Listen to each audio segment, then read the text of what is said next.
2022. I remember it as though it ended just a couple months ago. Funny that. You know, a lot can change year to year. Sometimes those changes are more on the moot side, and other times they're just a little bit more significant, let's say. Now, there's perhaps nothing else described best by that very description than content on this website. And as one of the rare, genuine YouTube veterans, unironically watching videos here since literally 2007, help me, I have seen more radical and drastic change than a defiant Chinese landowner. And there is no one thing here that has changed and mutated more than the very content that keeps the site running. And believe me, have I ever seen it all. I've seen many a star rise and fall, and even more hit the wall. And speaking of the wall, I can already feel you guys beginning to stare at it with the rate in which this intro is running on for. Now, in the storied lands of YouTube, I don't think there has ever been a faster sprint to stardom and a quicker acquiring of a vengeful bandwagon than the story of the so-called PNGtuber genre. Yes, genre, but you forgot that detail. And I'll be honest, I did too. So once upon a time, 3 years ago, an event happened. A truly awful event in the way that it affected everyone and everything. The effects of this event were so pervasive that naturally they infected YouTube as well, by creating downright disposable amounts of free time via putting countless people out of work and action. Free time that would be cashed in on eating up the entire site's catalog of what was then nothing but the 5 to 10 minute meta that had persisted prior to said big event. With all this content eaten up, people then turned to increasingly longer videos, which to cope with, YouTubers matched by increasingly not trying. There were entire channels in this era that didn't try. Wholeheartedly, this was probably the single most boring era in the entire collective history of YouTube content, like bar none actually, dude. So much so that in this time, I pivoted to watching movies over YouTube videos until the so-called new normal was over. Do you remember that? New normal? This will be the new normal. It's a new normal. If you have even so much as the least bit of reverence or nostalgia for this era, there is something medically wrong with you, and it sure isn't the virus. As the cases and insanity winded down, the free time also subsided, and with that, a ton of people previously in market for log videos were now looking for shorter content, to which both the algorithm and YouTubers had become so accustomed to this long trash it was basically impossible to find content creators who had grown out of it up until very recently. Combined with this and YouTube's famously ridiculous content policy, an exodus of people started flowing to TikTok. At first, YouTube didn't really seem to care. They were fine being the hub of everything long and drawn, but then they panicked. Hard. Hastily, they implemented YouTube Shorts as a competitive response. In the typical sloppy way, they quote-unquote introduce new features. It was a mess. Still is, by the way. Historical videos that clocked it in a minute or less just suddenly got converted to shorts. So, like, there's no switch you could flick to change this. Nope, it was just a done deal. This was another particularly sour era nobody should be looking back to with a vile smile. Many a channel I'd stopped watching tried pivoting to shorts.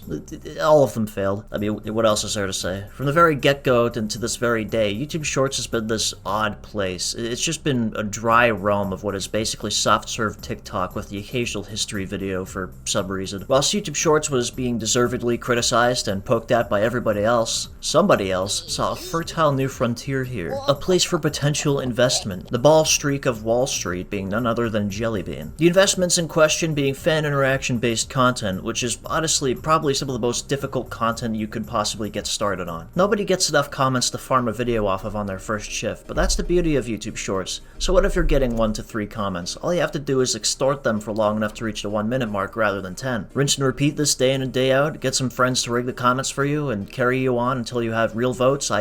Comments. Whether they knew it or not, Jellybean couldn't have been doing this at a better time. YouTube was hell-bent on making Shorts succeed. Nobody knew exactly what Shorts was, and even less so what to even do with it. And boom. Here comes somebody with a concise and distinct formula uploading on an algorithm-pleasing basis. I don't know about you, but this all seems like nothing short of the recipe for success. And by barotrauma, it was. The levels of success Jellybean saw were nothing short of stupendously superlative. If it feels like my retelling of the Jellybean success story is moving too quickly here, I'm simply just retelling it in real time, man. Like, there's overnight fame and then there's over lunch fame. Now, despite beginning their career with a Hollywood tier success story, it would not take long for Jellybean to speedrun into speed bumps along the road. Not take long, who am I kidding? The problem started on like day 2. Speaking of, as Jellybean's engagement farming raked in utterly absurd amounts of views, it would inevitably break through the confines of its intended target audiences, and this is how Jellybean came to most of our attention. For that matter, I don't know how we've gotten this far without actually seeing an exhibition of Jellybean's content. For context and for science, why don't we take a detailed, unbiased, and analytical look at what we're dealing with here. I asked Twitter to send me images to smash your past. Oh my goodness, is that the wolf from Puss in Boots? Yeah, okay, that's honestly pretty bad. Oh man, that's right. This is modern YouTube. No bully, no bully. You know, I'm just gonna say that I don't think this content was made for me. That's how I'll put it. It wasn't made for anybody, for that matter. To watch this on a basis is inhuman. I'm sure most of you saw this Jellybean clip or that Jellybean clip with all the context removed, melting into some kind of cutaway joke or whatever. These edits were mostly all in good fun and not necessarily to bonk Jellybean on the head in any way, though let's be real, the place most of these came from wasn't exactly one of love. The joke in most of these was basically what we're all thinking when actually trying to watch one of these videos. It's not possible. It medically isn't viable. Some doctors recommend toaster bath. It's really new territory in the studies of virology and human psychology here. Instead of processing what you're seeing, you instead mentally tune it out, these videos being accurate police sketches of such. This is what your brain looks like on Jellybean. Others, though, took a far more aggressive, bantery type approach, mocking and mogging Jellybean's character and their works alike. There really is no one thing the internet loves more than having a single target to unilaterally dog on, and Jellybean was certainly that canine for a while. At this point, though, the numbers to their name grew, and the banter subsided, only to evolve from short, sharp stabs from Twitter and Discord videos that morphed into feature-length YouTube videos. Yep, we're already there. It was at this stage of things that Jellybean had really become something phenomenal. To go from Horton Here's a Who Asked to worthy of a YouTube rant in such a short span of time is truly a mark of accomplishment. I'm not gonna say it's a good accomplishment, but, you know, this of course brings us to the next stage of escalation. Oh, you thought we popped off within the first few days? Nah, you should see what the next week or two of development did to this fungus. There is an age-old saying, any publicity is good publicity. Now in regards to TV and movie celebrities, news anchors, politicians, and anybody exceptionally vulnerable to deplatforming, this couldn't be further from the truth. But meanwhile, in the e-celebrity department, good gravy, does that saying ever warrant being chiseled into a stone somewhere? When it comes to detestable, unscrupulous, unwashed, and generally unlikable figures in the online space, there is nothing that hurts these figures less than endless coverage. A lesson so often unlearned on this website is that spotlighting these people to a new audience that wouldn't have heard of them otherwise is one of the near finest blessings you could possibly bestow upon thee as a large YouTube channel. What you talking about? While one person would look at all these negatively slanted videos with millions of views as a sign that the target subject is one to be maligned and avoided, a very different person, meanwhile, would see such a hate void as a gushing oil geyser they need not waste any time on sticking a straw into, and by Allah did they ever slurp that oil. Soon enough, a slurry was upon us of little characters moving around in front of Minecraft gameplay, almost as if it were 2015 all over again, but worse. Tux Bodai, Frost Fox, and Red Velvety were some initial Jellybean clones. I can't speak for their content because I never saw any of it. Doubt any of you did either. All 18 of you. Nope, not one of you saw it. But Frost Fox at the very least should ring a bell, for he would go on to be clowned on almost as hard as Jellybean was, and more deservedly so at that if I'm being honest. So viewers, I give you what you want. Is this what y'all wanted? Here we go. Good stuff, asking the real questions in that. The outbreak of the Jellybean clones is ultimately what would establish a style of content as more than just that, but rather as a whole genre. The genre we would come to know as PNGtubers. It just sounds wrong to say, to be honest. PNGtuber. PVC pipe. Speaking of sewage, the PNGtuber craze was that much of a hotcake fest that the one and only Sick Nasty himself, Narpy, got involved at one point. That's right, he took his own little stab at the mostly prepubescent PNG demographical pie.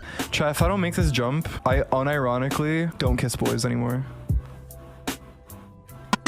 Yeah, okay, I take back everything I said earlier about Jellybean's content, I'm sorry. You just can't be worse than this guy. To do so is a challenge, and in that arena, Jellybean is no contender whatsoever, not even a qualifier. So most of the people who did this content had pretty low T levels. They were also either children or people interested in children. Exhibit A right here. So far so good, we've effectively wrapped up the entire Jellybean story arc already. Yes, I know. From here on out, a whole new wave of videos about Jellybean started coming out, and many of these people were labeling Jellybean as the single most hated YouTuber.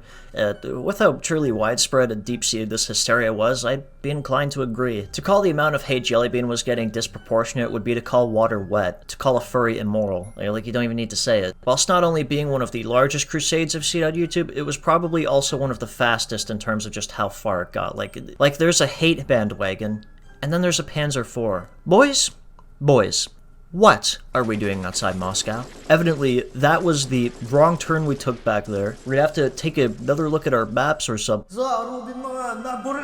Oh, scheiße.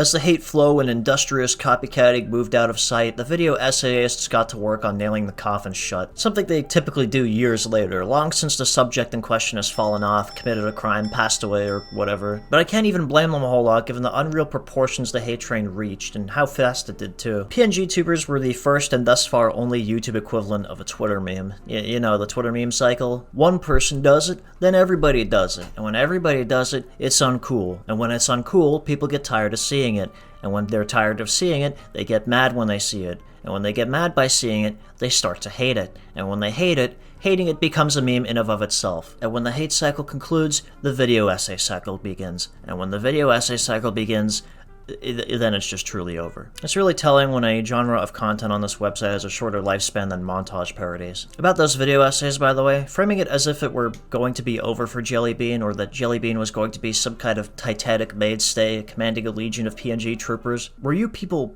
breastfed? Seriously, I've never understood the whole end of history angle YouTubers always take when talking about any incident on this platform. Like, it's never over, nor ogre. Nothing is permanent here. Hairline joke again. Oh my god, yeast infection. The ebb and flow of this site changes more than the front lines of the Syrian civil war.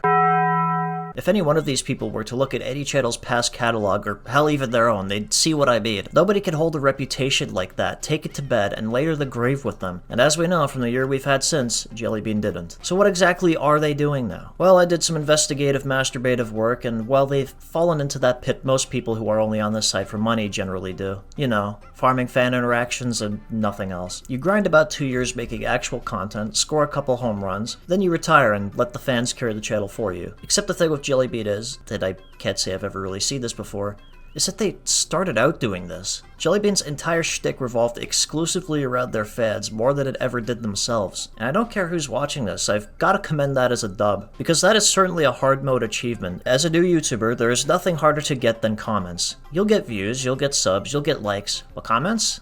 They don't come as easy, no matter how wacky you are or what you put in a video for bait. Comments on their own are one thing, but comments specifically for a Q&A type thing is a whole other beast. It sometimes just does not happen, and you have to entirely reconsider the idea. Like, I could turn this into a Q&A video right now. Yeah, you know what? Yeah, let's do that. Let's do that. Hey guys, if there's any kind of questions you may want to hear my answers to, my opinions, my convictions, what have you, ask me right now in the comments below, and I'll be sure to get back to each and every single one of you in the next video. See, the problem is, I might have gotten comments before saying that, but now that I've gone on record and said that, this video is automatically going to have 0 comments on it. Absolutely none. 0. Zilch. Nothing. Not for 2 years. When I'm dead. Dead tired of this YouTube thing. The burning at the stake of Jelly Bean is thus far the single biggest and fastest such event I've ever seen on here. Believe it or not, PNGtubers persist to this very day. They're just not exactly doing the numbers they used to do. Like, they really aren't. It's miraculous the genre even survived 2022, to be honest, even if it's faltering. So that would effectively do it for this week's campfire story. I say that as if this has been a function on the channel. Maybe it will be. I don't really know. If you're wondering why I felt compelled to tread such well-trodden ground in regards to this topic, that is because we are at the single most interesting point of the topic's life cycle, the death phase. It has been a full calendar year since the events we've gone over have happened, and just about every single conscious being has already forgotten that it ever happened in the first place. And I can't say I'd necessarily blame the average person for forgetting such things. In fact, you people are basically job creators for reproachable reprobates like myself. It's only ever when somebody like us wastes a weekend to make such a video that human beings and white girls alike go all, oh yeah, that did happen, nifty, fancy that. Thought I might as well throw my hat into the ring, as it's a matter of time before the swarm realizes there's untapped content to be made with this one. I fully expect the Jelly Bean retrospective or something like that from Sunny V2 in a month or something. If he's left alive, that is. What's probably going to happen is nobody will see this video, and yet the general populace will just randomly remember these events on their own, completely independent of it. Probably through some tweet or some bigger video, I don't know. That being said, my own wake-up call in regards to doing this happened about a week ago when I was in the shower. For no reason at all, I got memory flashbanged with that Frost Fox video. And in an instant, I knew what I must do. I don't know if content like this will become a regular thing here, a weekly fixture, a daily fixture. The only reason I've taken a try at this is due to an array of technical problems with the next batch of games we've been trying to record. That for some cruel reason, when there isn't any issues with the games themselves, Boy, is there ever issues with my Wi-Fi disconnecting me for 10 minutes at a time. This icon, this little icon right here, that's the single most rage-inducing thing for me right now. I got pretty fed up with that, so consider this a bit of a break. Probably will be back to normal next week. If this goes positively, you may just see more of it. You may not. There's a few other things lodged into my brain enough so to talk about. So we'll see. We'll see who cancels who. No, pass. Italians are scary. Get out of here. This man was calling me racist like 5 minutes ago.